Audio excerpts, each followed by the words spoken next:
महाराज जी, आपके चरणों में कोटि कोटि प्रणाम।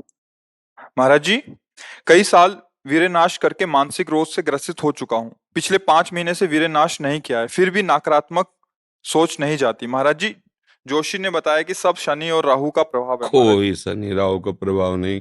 करो दुष्प्रवृत्तियां और शनि राहु को दोष दो, बेकार की बातें हैं। कोई किसी को सुख दुख नहीं देता, हमारे आचरण ही हमारे को दुख देते हैं।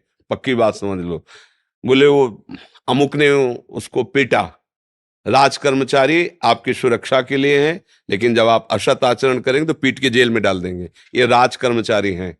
शुक्र शनि राहु केत ये सब राज कर्मचारी हैं।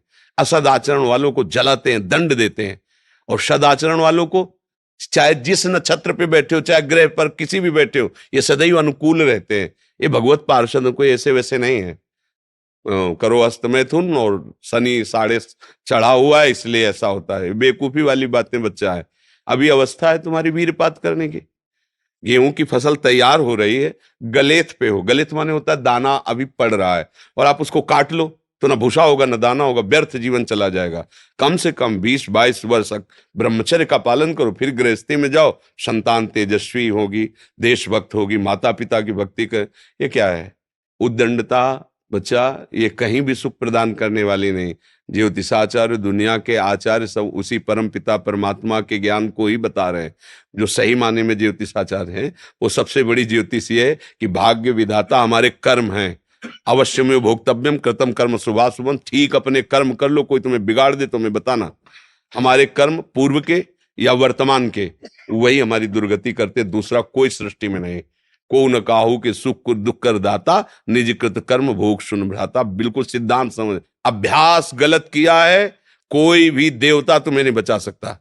गलत अभ्यास किया है, अपना नाश स्वयं कर रहे हो, किसी देवता या किसी का दोष नहीं। काले कर्म ईश्वर ही मिथ्या दोष लगाए। ये आचरण गंदे बंद करो बच्चा।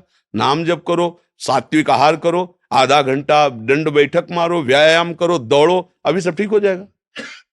अरे पीछे गलती, यद्यपि ये गलती ऐसी पूरे जीवन भर भोगना पड़ता है, क्योंकि बाल्यावस्था का वीरपात बिल्कुल जीवन को नष्ट कर देता है।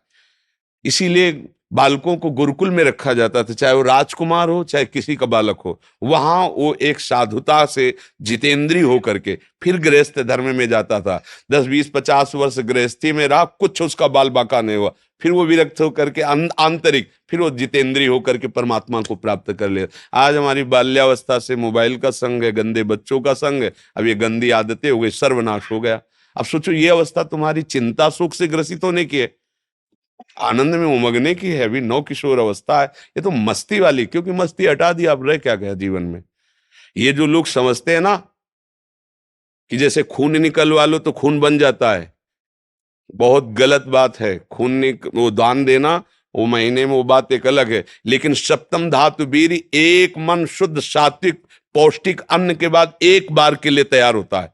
और यहां बच्चे खिलवाड़ में 2-2 3-3 बार रोज। अब क्या होगा? उनका हड्डियों तक की सामर्थ्य नष्ट हो जाएगी, कुछ दिनों बाद देखना बंद हो जाएगा, ऐसे चौंधियाने लगोगे, खड़े होने में चक्कर आएगा, कमर दर्द करेगा, पैरों में टूटन बनी रहेगी, दिमाग में टेंशन बनी रहेगी, पढ़ोगे तो कुछ याद नहीं रहेगा, स्मृति नष्ट होने लगेगी, एक नास्तिकता छा जाएगी।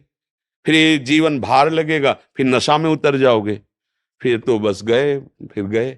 तो अब कौन मानता है संत महात्माओं की बातों को? समझाते हैं तो साधु महात्मा है तो अब अलग बात करते हैं। नहीं, हर बहन भाई को 20 वर्ष तक नियम पूर्वक ब्रह्मचर्य रहना चाहिए।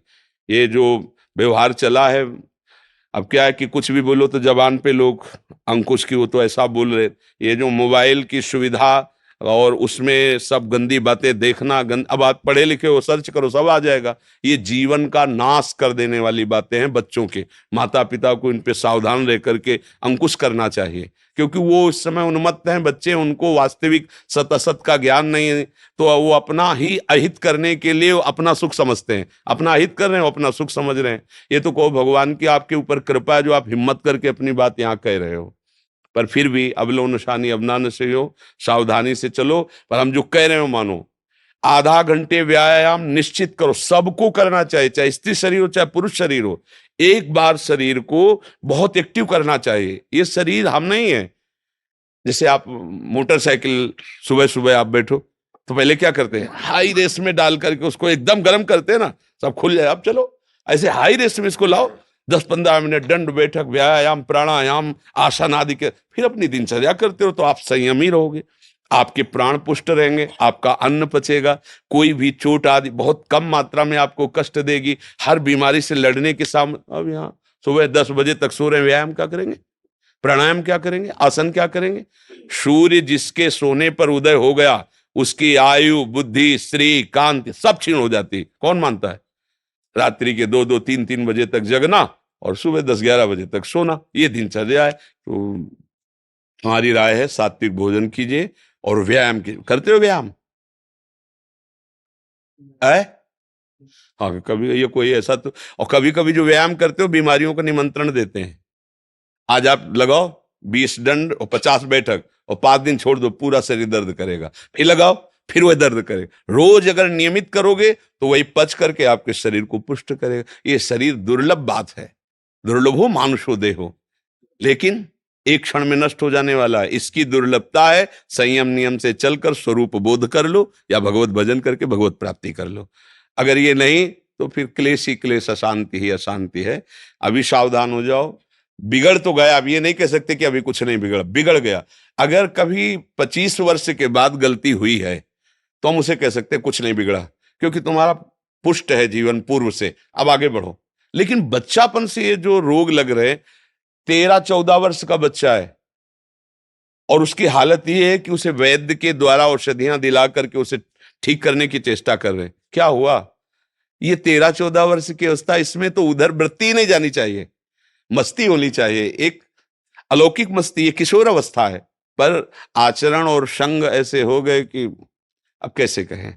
सात्विक आहार करो, व्यायाम करो और थोड़ा भगवान नाम जप करो।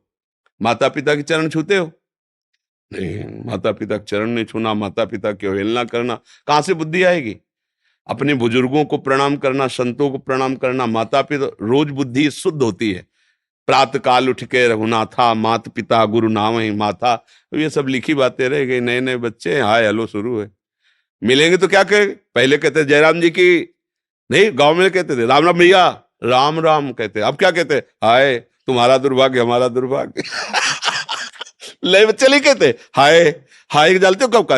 हाय ये हो गया, मतलब बुरे को कहते हैं हाय। और यहाँ शुरुआत में भी कहेंगे कि हाय, कि हमारा तुम्हारा दोनों का दुर्भाग्य है हाय। और पहले कहते राम राम, तो वो भी बोले राम राम भैया राम राम। 4-6 बार नाम हो गया, कितना मंगल नाम हुआ। पहले नाम रखे जाते थे, राम कुमार, शिव कुमार, कृष्णदास, ऐसे। और अब क्या नाम? गप्पू लप्पू, जब तक क्या नाम, मतलब उनका कोई अर्थ नहीं, कोई महत्व नहीं।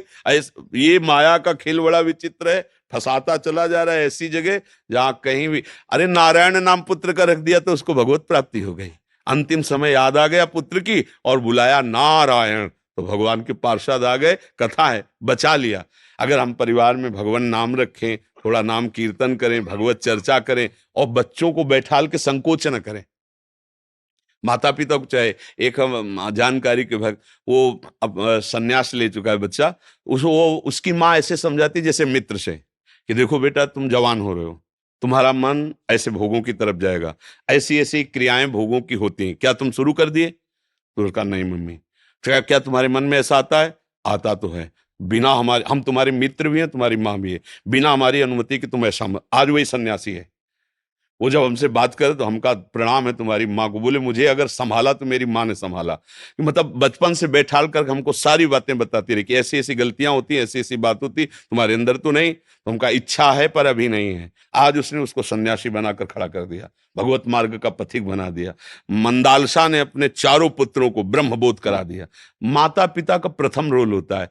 अब वो शर्म लिहाज इसमें क्या करना, बच्चा हमारा गड्ढे में गिरने जा रहा है, हम शर्म लिया, बैठा लो उसको पास में। देखो मोबाइल में गंदी चीजें तो नहीं देखते, गंदे बच्चों को संग तो नहीं करते, अगर आप ऐसा करते हैं तो नहीं करना चाहिए। उनका मैसेज देखें, उनका मोबाइल देखें, उनकी चेकिंग करें, उनकी मानसिकता को समझे। गलत हो गए हो तो उनको प्यार दुलार से, बड़ी कोई बात नहीं, गलती सबसे होती है, सुधार करो। मतलब उसको इतना पुष्ट करो कि वो बोझा ना लादने पावे और आगे निकल जाए। भाई इतनी फुर्सत का है माता पिता, वो अपने ही मनोरंजन से फुर्सत ले, वो अपने ही मन को संभालने में परेशान है। इसलिए अच्छा है बच्चा, सावधानी से चलो, अब कभी मत करना। क्योंकि इस क्रिया में क्या होता है कि नस नाड़ियां इतनी कमजोर हो जाती है कि फिर आगे चलकर आप करोगे भी नहीं, पर वो शक्तिपात हो जाएगा, मतलब नष्ट हो जाएगी वीर शक्ति।